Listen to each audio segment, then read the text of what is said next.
নাহমাদুহু ওয়া নুসাল্লি আলা রাসূলিল কারীম। আমার কিডনির উপর সর্বশেষ গবেষণা। রমজান ৩০ দিন রমজান চলাকালে আমার খাদ্যে বিরাট উলটপালট হয়ে গেছে। যেখানে আমি ১ প্লেট করে ৫-৬ বার দৈনিক খাইতাম, যেহেতু রমজান সেহেতু ২ বার খাইতে হইছে। সন্ধ্যা রাত্রে সারাদিন রোজা রাখার পরে সন্ধ্যা রাত্রে মানে ক্ষুধা তৃষ্ণা মিটানোর জন্য প্রচুর খেয়েছি। ভাত পেট ভরে খাইছি এবং ইফতারিও মানে ফল ফ্রুট, খেজুর, মানে বুট, এগুলিও মানে কম বেশ খাইছি। আর শেষ রাত্রে সেহরির সময় পেট পূর্ণ করে খাওয়া দাওয়া খাইছি। রমজানের পরে এই খাওয়াটা কিডনির জন্য সম্পূর্ণভাবে ক্ষতিকারক। এটা নিয়ম মাফিক হয় নাই। বিদায় দেখা গেছে রমজানের পরে আমার শারীরিক অবস্থা, ক্লান্তি, দুর্বলতা এবং ঘুমু ঘুমু ভাব, চোখ খিস্ত, টানত, টাটাইত, ঘুমের জন্য সবসময় এরকম প্রায় থাকতো। পর্যাপ্ত ঘুমানোর পরেও মাথা ভার থাকতো, ব্যথা করতো, এরপরে কোনো কাজ করতে মন চাইতো না, ক্ষুধা মন্দা, খাদ্যে অরুচি, ভমিটিং ভাব ইত্যাদি ইত্যাদি। তখন পরীক্ষা করার জন্য সিদ্ধান্ত নিলাম অ্যাসকিটিনিন পরীক্ষা আর টিজি বা ট্রাইগ্লিসারাইড, এই দুটা পরীক্ষা করার জন্য পিজিতে গেলাম। পিজি আর হইল ইলেকট্রোলাইট, এই 3টা টেস্ট করাইলাম পিজিতে। তো দেখা গেল এই পরীক্ষায় যে রেজাল্ট আসলো তাতে যেখানে নাকি আমার সবসময় অ্যাসকিটিনিনের মাত্রা রক্তে আপনার 1.12 থেকে 1.15, 16, 18 এর মধ্যে উঠানামা করতো, সেই আনুপাতিক হারে আপনার ইজিএফআর 70 থেকে 60 ইজিএফআর বা কিডনির কার্যকারী ক্ষমতা যদি বাড়তো, অ্যাসকিটিনিনের মাত্রা যদি 12 চলে যেত তাইলে ইজিএফআর 80-তে যাইতো। তো সেটা কমার কারণে সবই কমে গেছে। অ্যাসকিটিনের মাত্রা রক্তের মধ্যে বেড়ে গেছে, ইজিএফআর কমে গেছে, যার প্রভাবে আমার শারীরিক এমনটি আমি ফিল করতেছিলাম। বিদায় এই 3টা পরীক্ষা করে অ্যাসকিটিনের রক্তে অ্যাসকিটিনের মাত্রা কি পরিমাণ, ট্রাইগ্লিসারাইড এবং ইলেকট্রোলাইট, এই 3টা পরীক্ষা করার পরে দেখা গেল আমার অ্যাসকিটিনিনের মাত্রা রক্তের মধ্যে 1.42 বেড়ে গেছে।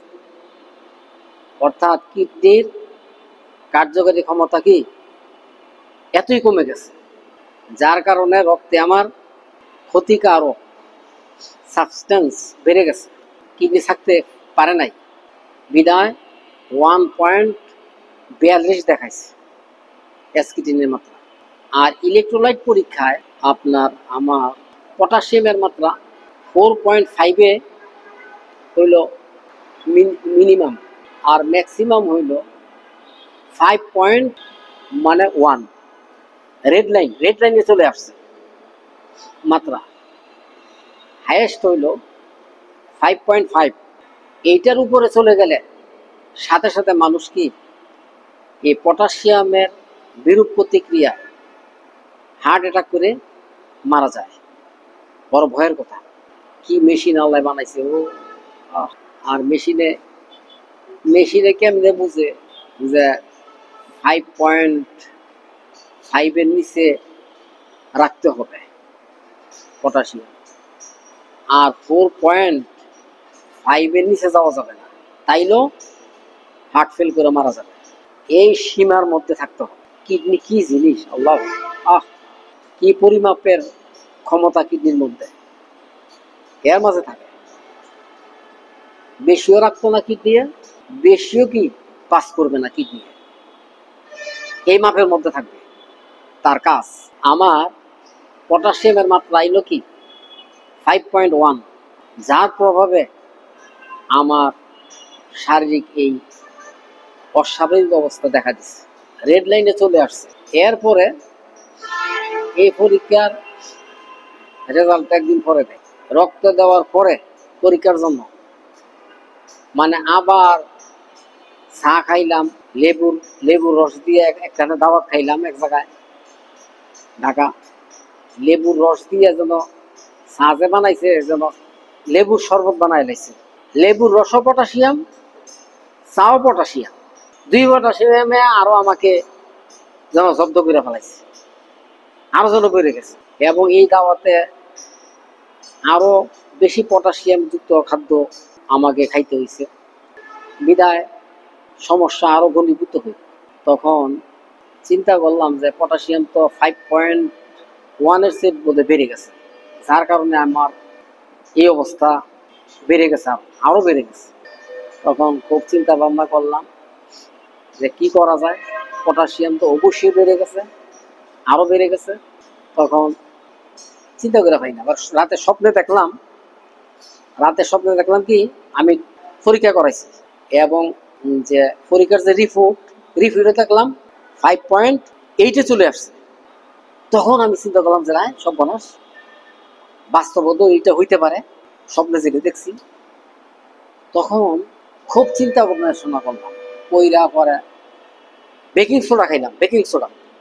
দেখো আমার স্বপ্নে কিন্তু আমার দিক নির্দেশনা আমি পাইছি যে আমার পটাশিয়াম বেড়ে গেছে, আরো বেড়ে গেছে একবার স্পষ্ট। মানে রিপোর্টের মধ্যে দেখতাছি মানে 8 উঠতে গেছে রিপোর্টের মধ্যে স্বপ্নে। হ্যাঁ, পরে তাড়াতাড়ি কি করলাম যে মানে স্বপ্ন এটা তো বাস্তব, এটা আল্লাহ আমার প্রতি দয়া করছে, এই কারণে এরকম হয়েছে। তখন আর পরীক্ষা টরীক্ষা করাইলাম না, করাই কি করলাম, বেকিং সোডা খাইলাম। ওই যে আমার আগের ভিডিও করবে বেকিং সোডার ডিব্বাটা আমি দেখাই দিছি, এই কিডনি বিষয়ক ভিডিওর মধ্যে আমি বেকিং সোডার ডিব্বাটা কি কৌটাটা আমি দেখাই দিছি। ফোস্টার ক্লার্ক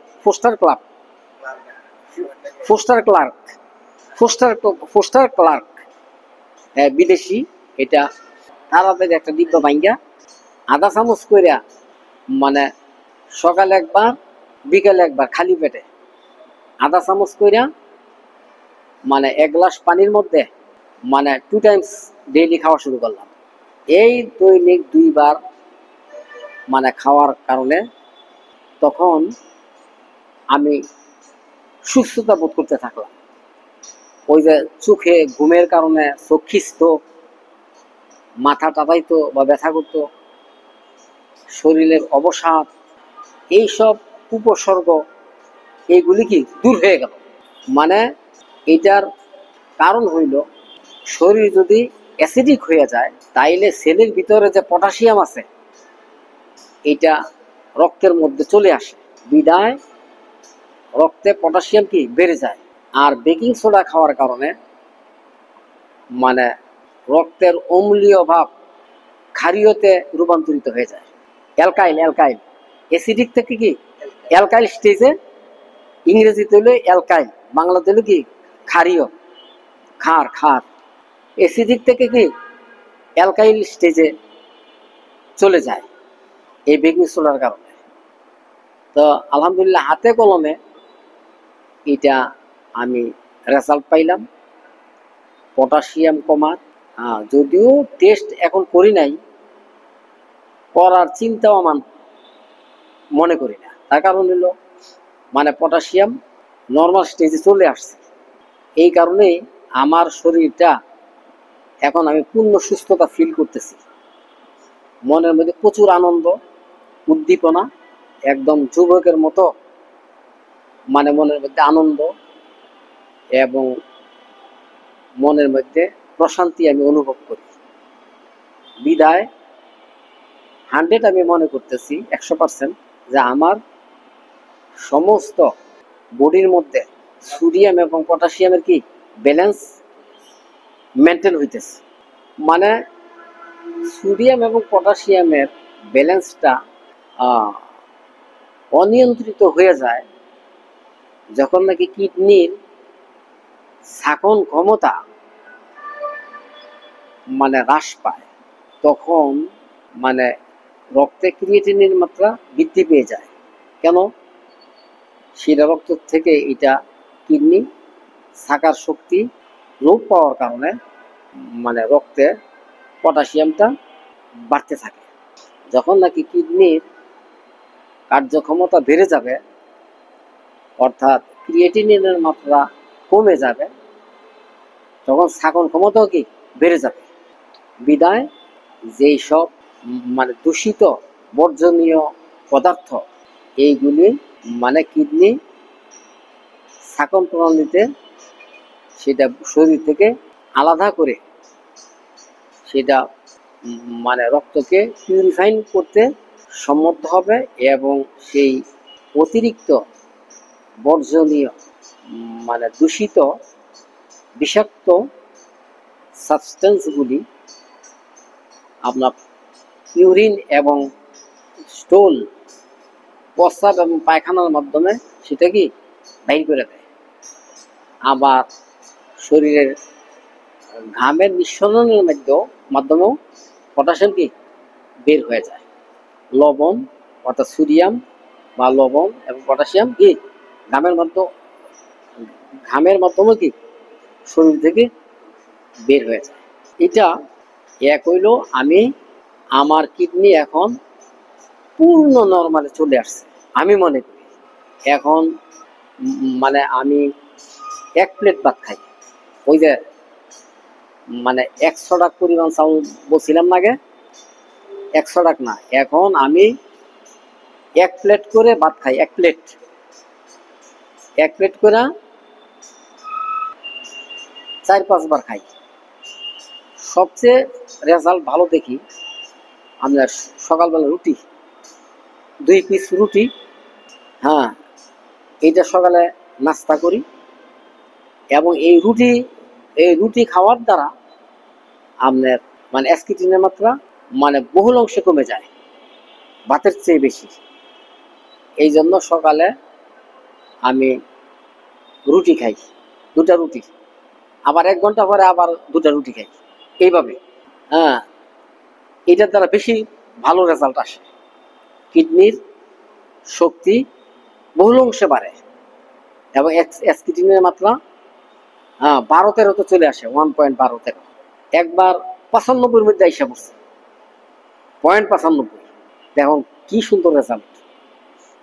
তো এখন আপনার ধরেন আমি 15 দিন ধরে আমি এই ডায়েট মেনটেন করতেছি। আর সাপোর্টিং হিসাবে আপনার আমি কিছু ঔষধও খাইতেছি, যেমন সাপ্লিমেন্ট হিসাবে, যেমন ধরেন ডাইকন্ট্রোল ক্যাপসুল, আর হইল রেমোফস বা হাইপোফস সকালে, আর ডাইকন্ট্রোল রাতে। হ্যাঁ, এইভাবে সাপ্লিমেন্ট আমি গ্রহণ করতেছি, যার কারণে 1 প্লেট ভাত আমি খাওয়ার দ্বারা আমি ভালো রেজাল্ট পাইতেছি। 1 প্লেট কোনো 85 গ্রাম না, 1 প্লেট করে ভাত খাই। হ্যাঁ, এইটা হইলো আমার বাড়ির খাওয়া। আর দাওয়াত খাইলে একটু বেশি খাই, দাওয়াত খাইলে অনেক আইটেম খাওয়ায়, তো এই জন্য ভাতও ডবল খাই। ওই এক সন্ধ্যা সপ্তাহে 2-3 দিন বেশি খাইলে কোনো সমস্যা নাই, আবার এটা কভার করে নাই খাওয়া। আশা করি মানে যারা কিডনি রোগী আছেন, আমার এই গবেষণার দ্বারা আপনারা খুবই উপকৃত হবেন। এই জন্য মানে এই ভিডিওটা আমি প্রকাশ করলাম।